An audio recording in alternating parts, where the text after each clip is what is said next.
Recognize gentleman from California, Mr. McClintock, for 5 minutes. Madam Director, my concern with this budget and the ideology that has produced it is that it takes us far from the fundamental principles that have produced the prosperity and freedom that Americans once enjoyed. Except for World War II and the COVID panic, the sheer size of spending is unprecedented, both in its amount and as a percentage of GDP.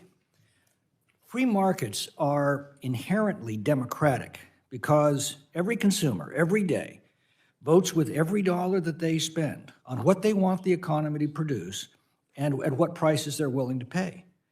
When you take the dollar they would spend for their needs and instead spend it yourself for whatever lofty purpose, you've not only reduced their standard of living, but you've also harmed the economy by moving it away from producing what consumers need to what government officials want. Of course, it's necessary to pool our resources to provide for the common defense and promote the general welfare, but the farther that we stray from these core responsibilities, the more we damage our prosperity and our freedom. You might think you're helping people, but you're not. In a free market, the only way to make a dollar is to figure out what somebody else needs and provide it for them better than they can provide it for themselves. If I take a dollar from Peter and give it to Paul, Peter's earned that dollar by helping others. Paul hasn't. I take a dollar from Peter and give it to Paul. Paul's got an extra dollar to spend, that's true. But Peter now has one less dollar to spend in that same economy. And here's the real damage. You've robbed both of a dollar's worth of incentive to help each other. Peter, because he no longer benefits by helping others for that dollar, and Paul, because he no longer needs to.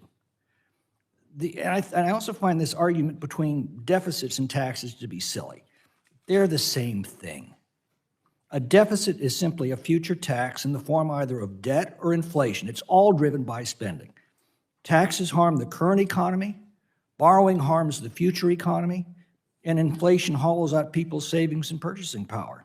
That's why no country has ever taxed and borrowed and spent its way to prosperity.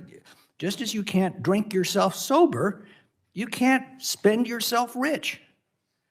Now, you used your entire presentation telling us how great the economy is. Well, the problem is you can't spin the economy. People know perfectly well what's going on in their own lives, and trying to tell them otherwise only makes you look foolish. You need to stop that. Americans are soon going to ask themselves, are we better off today than we were 4 years ago? And you'd better have a better answer than doubling down on policies that 2/3 of Americans are desperately trying to tell you to put their families and their country on the wrong track. Instead of looking for new ways to spend money, we should all be looking at ways to save it. Republicans have a lot of suggestions we're trying to share with you. Require able-bodied adults to work as a condition of receiving benefits. Stop flooding the labor market with illegal aliens. Stop subsidizing political cronies whose products people don't want to buy. Stop sending money to countries that hate us. Stop bailing out banks from their own bad decisions. Get out of the way and unleash America's energy resources. I could go on.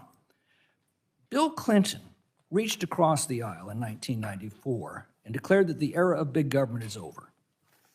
Together, a Democratic president and a Republican House achieved some remarkable things. Together, they reformed the welfare system. They cut spending as a percentage of GDP. They produced what amounted to the biggest capital gains tax cut in history. They balanced 4 budgets in a row, and they produced the biggest economic expansions in our nation's history. We can do that again if you decide to join us. But in the meantime, I guess I've just got a simple question for you. What makes you think that socialism is going to work any better here than everywhere else in the world it's ever been tried? Mr. McClintock, I'll just add one thing to the Clinton administration. Taxes as a percent of GDP were 19.6%, very similar to what we're proposing here. So part of the solution is a tax policy that asks the wealthy and large corporations to pay more. I have a simple proposition too, and this is where we differ. The oil industry had $200 billion in profit last year. Director One Young, loophole closure would save Director $31 Young, billion. do you not understand that corporations don't pay corporate taxes? A corporate tax can only be paid in one of three ways. It's paid by consumers through higher prices, it's paid for by employees through lower wages, and it's paid for by investors through lower earnings. That's your retirement fund.